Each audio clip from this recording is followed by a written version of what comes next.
Hello and welcome to the How to Carnivore podcast. I'm your host, Simon Lewis, and you're tuning into the Plant-Free MD series with Dr. Anthony Chaffee. Dr. Chaffee is a surgeon, nutritional researcher, and former pro rugby player. He's been strict carnivore for 3 years and an on and off carnivore for more than 20. Dr. Chaffee looks and feels like a real-life superhero. If losing fat, building muscle, finding focus, and getting the most out of life is important to you, you're going to love the Plant-Free MD series. Hey guys, welcome to another episode of the How to Carnivore podcast. And we're back with Anthony Chaffee, MD, the Plant-Free MD. And today's topic is dairy. I've had a lot of people reach out to me saying, hey, can I have dairy on the carnivore diet? Does dairy have sugar in it? Am I lactose intolerant? How am I going to get calcium if I don't have dairy? All these questions. So today we're going to smash it out and talk all things dairy. So Anthony, welcome. Yeah, thank you very much. How are you doing?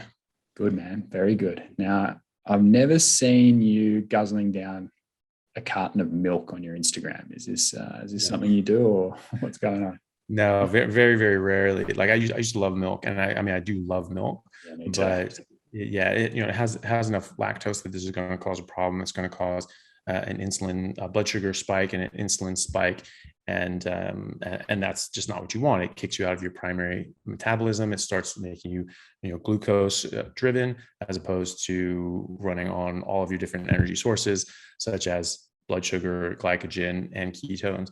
And so it gets you out of that primary metabolic state and puts you back into a state where you're packing in fat and you're storing fat in your fat cells, as opposed to utilizing the energy in your fat cells. And so it's just a completely different way of functioning as an energy supply. And so milk can do that as well. And so I do stay away from that.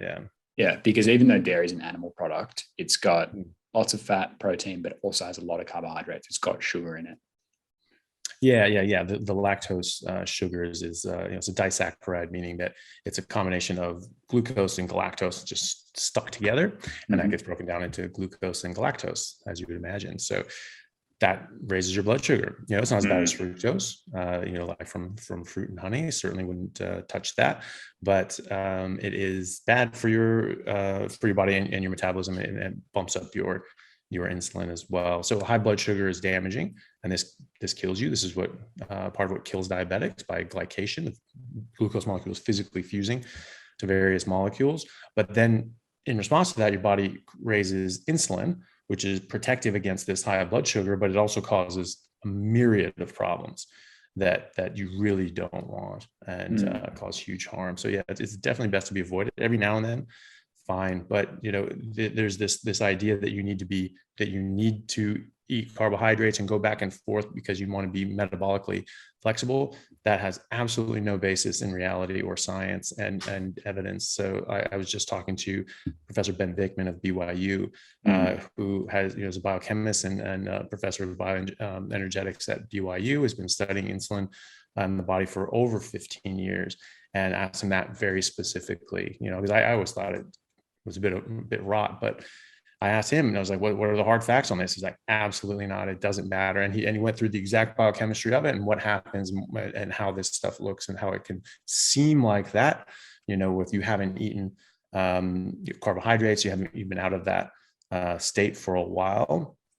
You're just not storing insulin in your pancreas, because you're not just getting ready and your body's not in this protective mode and building up this tolerance, because it's just anticipating this big jolt of glucose, and so it's not anticipating that, and so that breaks it down because your body is very efficient. And then all of a sudden you do a glucose tolerance test, and all of a sudden your insulin spikes, or your blood sugar spikes, and like, oh, you're not tolerant to this. No, but actually, if you prime the pump and you have a bit of glucose before, a bit of sugar before, the next time you eat it, it'll be primed up, and you'll actually have a much better response. So there's this sort of false picture that you get, and I think that's leading people astray. So the idea that you need to eat this crap in order to keep up some metabolic flexibility is absolutely not based in science or reality. You do not have to eat any carbohydrates. Just to go back to the pump analogy. So the misconception is that you need to kind of like prime the pump by eating carbohydrates so that it's ready if you do eat some to then absorb. But the reality is, what's the reality like in the pump analogy? I'm not Yeah. So when you're eating a lot of glucose and carbohydrates, your body makes more insulin than it's not just producing insulin when you're eating it. It makes a lot of insulin and stores it in the pancreas and gets it ready. So just like in case there's more gallbladder glucose coming. Yeah. So just like you have bile in your gallbladder and you eat a fatty meal, it can just squirt out a whole bunch of bile right at once. Whereas if you don't have a gallbladder, it just sort of slowly drips out.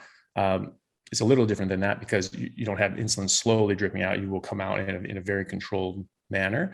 But when you eat carbohydrates, if you've been eating a lot of carbohydrates, you will have pre-made a lot of insulin and store that in your pancreas, anticipating a big carbohydrate driven meal. And then as soon as that comes in, boom, it dumps in a big load of insulin. However, when you're not eating a bunch of carbohydrates, it doesn't do that. Your body's very efficient. It's not going to make something unnecessarily. It's not going to expend energy unnecessarily.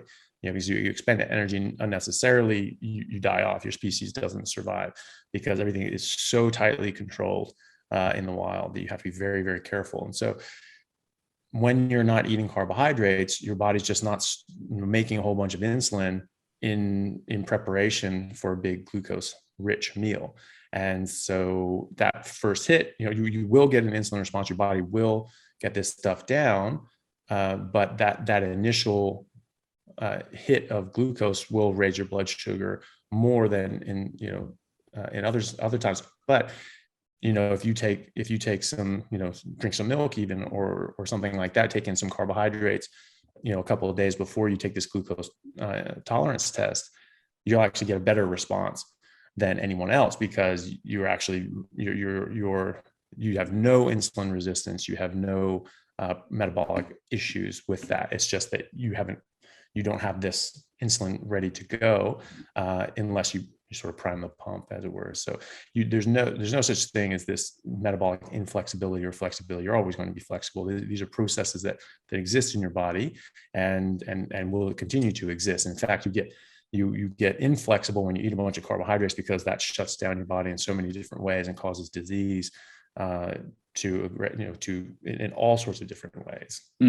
Okay, metabolic flexibility is a big topic. We'll go into that another time because I've got a few questions. But sticking with the milk, a big one is: do people need calcium from dairy? No, you don't. You get everything you need from meat, and there were studies that actually looked at areas that drank a lot of milk and had a lot of calcium, and they actually found that this didn't really significantly help their bone density or osteoporosis, and in fact, in some instances, suggests that they didn't have as good bone density as they aged. These are going to be multifactorial. Obviously, there's a lot of other things going on, specifically, with hormonal health as well. But that it didn't show any clear benefit. These people had a lot of dairy and got a lot of calcium, and it actually didn't show that they had much better results with bone health. And so that's actually if people have read the book Lies My Doctor Told Me by Dr. Ken Berry, he has a chapter in there talking about calcium specifically. About that specific. It's calcium in dairy, and those studies that I mentioned there. He goes into further detail and actually cites those sorts of works as well. If people want more sort of information on that, I would recommend they go read, which is a great book anyway. It's very, very, very information heavy and very Ken Berry's great. Yeah, he's great. Yeah. And so you don't need that. You don't need the calcium. You get everything you need from meat. I mean, going through the ice times, like we haven't had animal husbandry for all that long, and there are plenty of civilizations like the ancient Ethiopians. I mentioned with Herodotus chronicling ancient Ethiopians meeting the Persians, and they talking about they just they drink the cattle of their milk. Or the milk from their cattle, and they're fine. The Massai do this as well. So I mean, there are civilizations and populations that thrive on dairy, and that's fine. But that's certainly not everyone, and a lot of people in the world can have serious problems with it. So you don't need it anyway. And when we coming through the ice times, through the ice ages, we didn't have herds of cattle with us. It's I don't I haven't seen any evidence of that. I don't think we were herding at that point. We were still just exclusively hunting. So we were hunting animals. We weren't drinking their milk. Yeah, exactly. At that point, yeah, and certainly, there have been a number of ice ages. So maybe the most recent one, maybe some people had started, livestock husbandry at that point. I don't know. I haven't seen any information on that to suggest that. But let's say that they did. The one before that, they definitely didn't. And the one before that, and the one before that, and the one 3 million years ago, when this all started, they did not, that we know of. And actually, that might be a good segue into like modern cow's milk versus ancient cow milk. I think you've mentioned something to me about this before, in that in terms of fat content, maybe. Well, it depends on the breed, but like the Massai themselves, like the animals that they have more fat percentage, so they have like 8% milk fat, so 8% of the fat, whereas ours is like 3.5 to 4%. Okay. But we've been milking other things, like Cleopatra. Apparently, like donkey's milk is like is like super rich and super creamy, and that was like the most prized because like you just sounds rank. Donkeys don't have they don't have big udders like a cow, and so it's harder to get, and it was more prized, and so Cleopatra would bathe in ass's milk, and that was like this big thing, and because that was just the most prized, it was the most creamy, and so that was why they really liked it. So there's different kinds of milk, but yeah, it's been easier to have the dairy industry be with the cows, because they produce a ton of it, and it's easy to get it off of them. But anyway, to roll back to it, you don't need it to get calcium. You get everything you need from meat by definition. Like this is how we evolved, and just like lions and all other carnivores, they get all their calcium just from eating meat as well. And so that's not an issue. You don't have to eat dairy. If you want some, that's fine, but it comes along with problems as well, like the lactose in milk. But you have fermented milk products that a lot of that lactose is gone. Not necessarily all of it, but it can be all of it. But I was going to ask about that. It's like butter and ghee. That's the fat from milk. Doesn't, I'm pretty sure that doesn't have much lactose in it or carbohydrate. No. So when that consuming that stuff is different to drinking like a big glass of milk, because the glass of milk does have the lactose, it does have the carbohydrates in it. It is very different. And so ghee would just be the fat, butter would be the fat with the milk proteins, but it wouldn't really have any lactose in it. And but there some people that do have problems with the milk proteins, and so even a bit of butter is going to set them off. People talk about A1 protein versus A2 protein. A2 protein being less inflammatory, and this being better for you, and it is. But A2 is still can lead to inflammation as well. It's just a lot less. Okay, because there's a whole product around A2 milk. I think it's really popular in Asia, because a lot of Asian people have lactose intolerance. Well, that wouldn't affect lactose. Oh, okay. The lactose intolerance. So that would be that would be the protein, casein proteins. Would be different kinds of proteins, and some would be more or less inflammatory.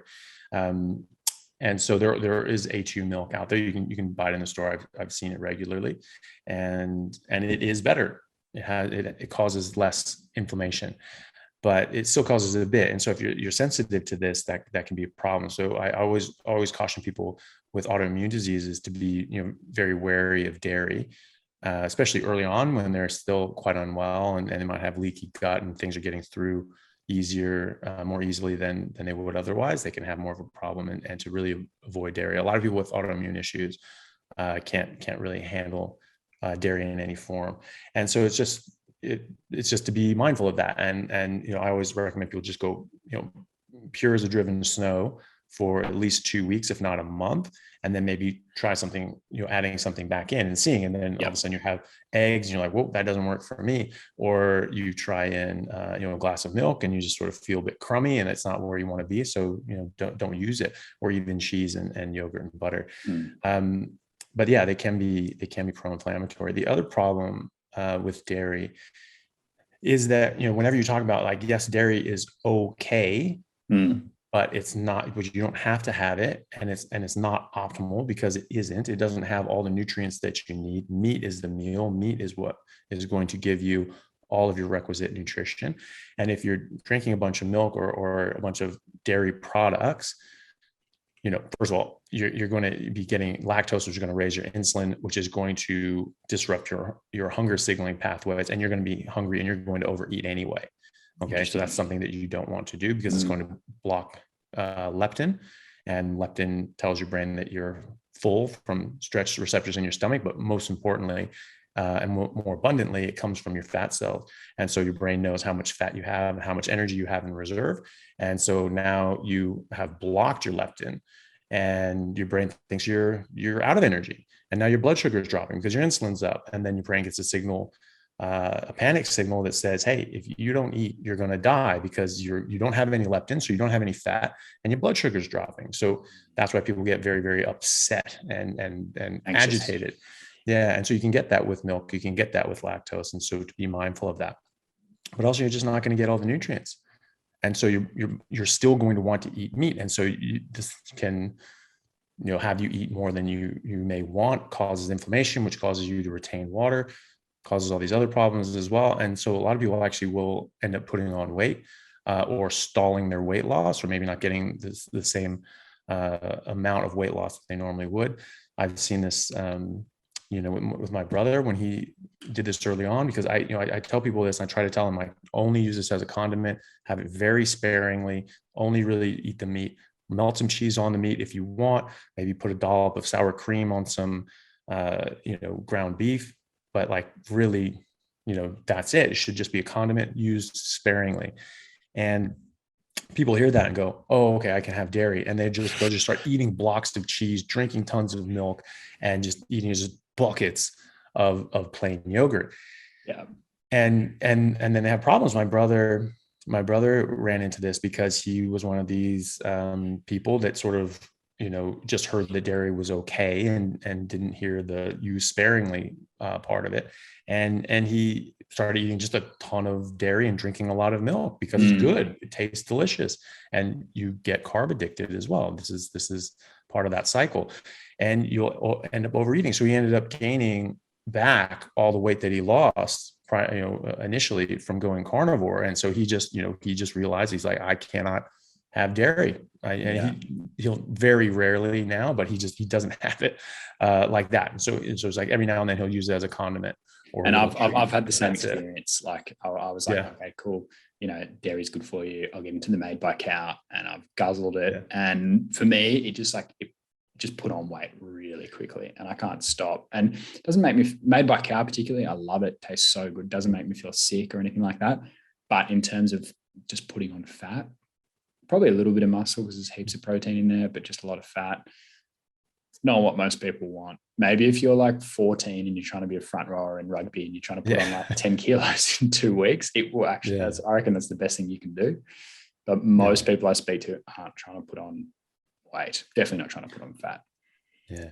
And, and if you think about it, I mean, I don't want to like sort of, blow the argument that, sometimes like vegans or vegetarians are used as like, that's food for a baby cow. How dare you stolen that mother's milk? And like, easy. But I would agree in the sense that we don't need to drink milk or have dairy after we've been weaned. We don't need it. And it's a trait. Yeah, exactly. And so it should be treated as such. And so maybe it's something nice and as an addition, but it's not something that you need, and it's not optimal. Mm-hmm. And so if you're worried about optimizing your health and optimizing your performance and your growth and your development as a child, or your development of your children and your aging, then that's something that you should be mindful of and use it sparingly, because no matter how you look at it, meat is going to be better. even if milk isn't a net negative for you, it is for some people, but let's say it's not, let's say it's still a net positive, meat's going to be a much bigger positive. And so you're still losing out on that disparity. And but that's the thing too. I've had so many friends do that as well. And like, I don't know what it is, but like in Perth, when Costco came in, they started selling like these big tubs. It was 2 kilo tubs of halloumi cheese. And so when I tell people, it's like, you can have some cheese, but melt it onto meat. Don't use it all the time. The same thing. I say it same exact way every time. I'm so careful. I get more and more careful every time I say it. Halloumi good. And that's it. It's like, oh, I can eat cheese. And that's the only thing they eat. And they go, and I swear there's so many people that after I told them this, they're saying like, oh yeah, I'm just, I'm just not really losing as much weight. And I'm going in like all the stuff that they're eating. It turns out that they've just been eating buckets of halloumi cheese and nothing else. They have not eaten other things. And so they just get these 2 kilo tubs of halloumi, and like that's just what they eat for like a week or two. And they'll have some meat here and there, but like the majority of what they're eating is just tubs of halloumi cheese. And it's funny, but it's kind of funny, but it's stupid. But it's kind of frustrating. You're like, I never said that. I said specifically don't do that. But it's nice, we like it, but it's not optimal, and you don't want it replacing a lot of meat. And that's something that people do, is that they'll eat so much of it, it will replace the meat that they're supposed to eat, or they're getting the meat that they're supposed to eat, and this is in addition to that. And so they're getting more than their body wants. And you can overeat if you force feed yourself. Of course you can. No, you can overeat that stuff, even just with pleasure. I reckon to kind of build on this point that you're saying, a good way to start might be like, eat your meat first and maybe your eggs, wait 5 or 10 minutes. And then if you're still hungry and you want to treat, it's like, you have a little bit of, bit of dairy, bit of halloumi, glass of milk, whatever floats your boat, but fill up on the meat first. Yeah, I think so. And again, use dairy as a condiment to the meat, as opposed to a separate part of the meal in and of itself, or just a separate meal. That's the key point, I reckon. Yeah. And so, if you have cheese on meat and you eat those things together, fine. Yeah. But if you're just eating chunks of cheese and then you go eat meat, then you're messing up, Okay. So how do you do it, Anthony? Everyone loves hearing about what you're eating. So how would you incorporate dairy if you do with your meal? I use butter. I like butter and I don't have a problem with it. If people have problems with the milk proteins, then they should just use ghee or tallow. Tallow's imminently better, actually. And so if you have access to like grass-fed tallow, just use that if you want to add some fat to your meat. I don't have a problem with butter, so I'll use butter, and I'll sort of melt that on if the steak is too lean or the meat's too lean.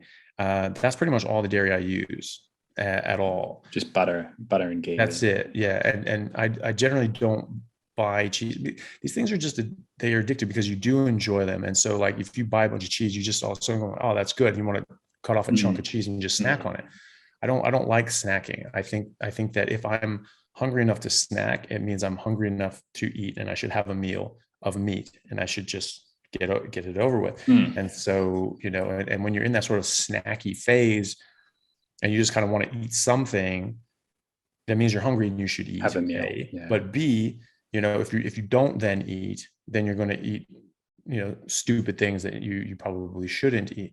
And so you just need to recognize that. And so I don't like having cheese around for that. But if I were to have cheese, like the only time I really have cheese is, if maybe I have like a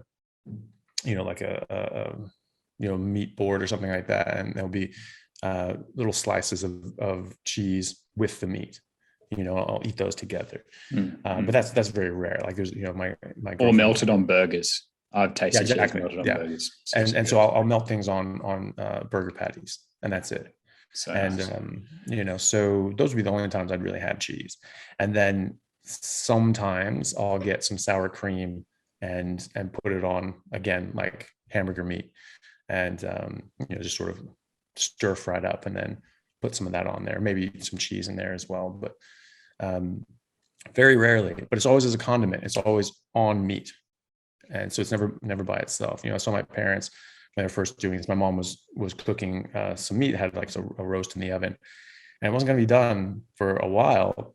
And she's sitting there with my dad with this giant cheese platter with a whole bunch of just cheese cut up, and they're just chowing down on cheese. And I was like, well, hey mom, you really shouldn't just eat cheese on its own. It should be part of a meal with meat. So, well, this is part of the meal. We have dinner cooking. It's like, that is not going to be done for an hour. And you're going to fill up on the cheese, which is not optimal. It's not going to have everything that you need. Anthony, you're going to upset a lot of cheese board lovers here. Yeah. Well, but it's like the classic girls night. Just have it. Yeah, I know. But no dinner. You have like cheese and wine as well. And I've already weighed in on that too. Unfortunately, that's even worse. But, just have it with meat, have a meat plate. Meat plates are awesome. and have some cheese in there with it. But, that was the thing. You can fool yourself very quickly, saying, oh, I'm going to have a meal. I'm cooking a steak, and you just sit there and you just eat half a block of cheese while you're waiting. Like you're going to do something to yourself that you're not wanting to. You're going to get, more calories. You're going to get, more dairy and meat, and you're either going to offset the nutrition that you're getting from meat, so you're going to be a bit deprived, or you're going to eat more than your body would have asked you to otherwise, because you added in a bunch of fat and protein, and now your body actually wants the rest of the nutrients, and so it wants you to eat that in meat, and so you end up overeating. And especially if you're doing carbohydrates, any sort of lactose in there is going to do that. Totally. All right. Summarizing, dairy should be treated as a condiment. Dairy milk particularly has carbohydrates and sugar in it, so it can spike your glucose, and it can block your leptin, so you just get hungry and you want to eat more and more and more. Calcium. You get enough calcium from just eating meat, so you don't need to worry about eating dairy for calcium. Yeah, absolutely. Yeah. And, and some people just have real problems with dairy because it is going to be a bit pro-inflammatory, even with A2 milk. So just be mindful. And if this is reacting with you, then you are one of these people that really does need to strictly avoid it. And there are others people out there, especially people with autoimmune issues, should be very careful with dairy. I would say just cut it out completely. And then after a few months, after your autoimmune issues have resolved, maybe trial it back in and see how it affects you. But it's sort of a loaded gun for autoimmune sufferers, because it's just too big of a risk, I think. If I had an autoimmune issue, I probably wouldn't even test it in a few months. I'd probably just stay the hell away from it in general, but you can test it. But I would definitely get that stuff out of your system completely, and then really be healthy and let your body completely recover, and before adding that stuff back in, so you can really see what this does to you, and if it's safe for you to have, or if you even want it. And just so you can get the proper information. For sure. Okay. Great advice. Thanks, man. We'll chat again. Sounds good.